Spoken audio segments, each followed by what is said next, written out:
போலீசாரால் அடித்துக் கொல்லப்பட்ட மடப்புரம் கோவில் காவலாளி அஜித்குமாரின் இல்லத்திற்கு சென்று அவரது குடும்பத்திற்கு எடப்பாடி பழனிசாமி ஆறுதல் கூறுகிறார். அது குறித்தான கூடுதல் விவரங்களோடு இணைந்திருக்கிறார் செய்தியாளர் ராஜ்குமார். ராஜ்குமார், வணக்கம். விவரங்களை பகிரலாம்.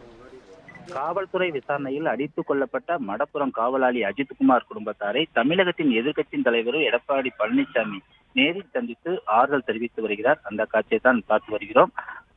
அதுவும் மட்டுமல்லாமல் 5 லட்சத்திற்கான காசோலையும் தற்போது இந்த சிறு நேரத்தில் வழங்க உள்ளார். அவரோடு முன்னாள் அமைச்சர் விஜயபாஸ்கர், சிவகங்கை மாவட்ட செயலாளர் செந்தில்நாதன் மற்றும் அதிமுக கட்சியினுடைய முக்கிய நிர்வாகிகளும் அவரோடு கலந்து கொண்டு தற்போது அந்த குடும்பத்தை சந்தித்து ஆறுதல் தெரிவித்து வரக்கூடிய காட்சிகளை தான் நாம் பார்த்து வருகிறோம்.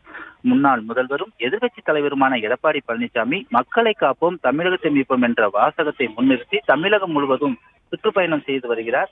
இந்த நிலையில் தான் சிவகங்கை மாவட்டத்திற்கு நேற்று அவர் முக்கியமாக 4 சட்டமன்ற தொகுதிகளில் 2 நாள் சுற்றுப்பயணமாக நேற்று வந்து அவர் பிரச்சாரம் மேற்கொண்டிருந்தார். இந்த நிலையில 2வது நாளாக இன்று இந்த மடப்புரத்தை சேர்ந்த கோவில் காவலாளி அஜித்குமார் தனிப்படை காவலர்கள் தாக்கப்பட்டு உயிரிழந்தது பரபரப்பை ஏற்படுத்தியிருந்தது. இந்த நிலையில் நகை திருட்டு வழக்குல தனிப்படை போலீசார் விசாரணைக்கு அழைத்து செல்லப்பட்டு அடித்து கொல்லப்பட்டதாக கூறப்படக்கூடிய நிலையில அஜித்குமாருடைய தாயார் மாலதி அவருடைய தம்பி நவீன்குமாரிடம் எதிர்கட்சி தலைவரும் சட்டமன்ற முன்னாள் முதல்வருமான எடப்பாடி பழனிசாமி தற்போது நேரில் பார்த்து ஆறுதல் கூறுகிறார்.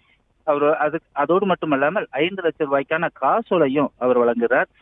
முதல்வரும் எதிர்கட்சி தலைவருமான எடப்பாடி பழனிசாமி அவர்கள் மக்களை காப்போம் தமிழகத்தை மீட்போம் என்ற வாசகத்தை முன்னிறுத்தி தமிழகம் முழுவதுமாக சுற்றுப்பயணம் செய்து வந்தார். இந்த நிலையில்தான் நேற்று சிவகங்கை மாவட்டத்தில் அவர் சுற்றுப்பயணம் மேற்கொண்டு அவர் பரப்புரையாற்றி வருகிறார்.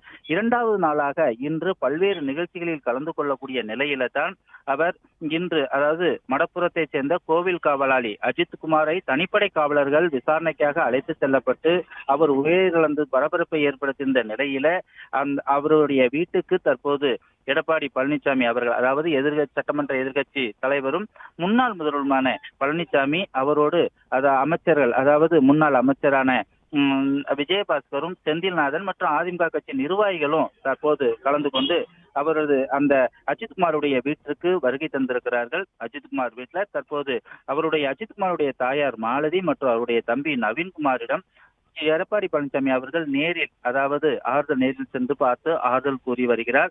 நடந்த விஷயங்களையும் அவர் அவருடைய தாயார் மாலாதியிடம் கேட்டறிந்து வரக்கூடிய அந்த காட்சிகளையும் காண முடிகிறது. அவர் அதோடு ஆறுதல் கூறியதோடு அவர் 5 லட்சத்திற்கான அந்த காசோலையும் தற்போது வழங்கி வருகிறார்.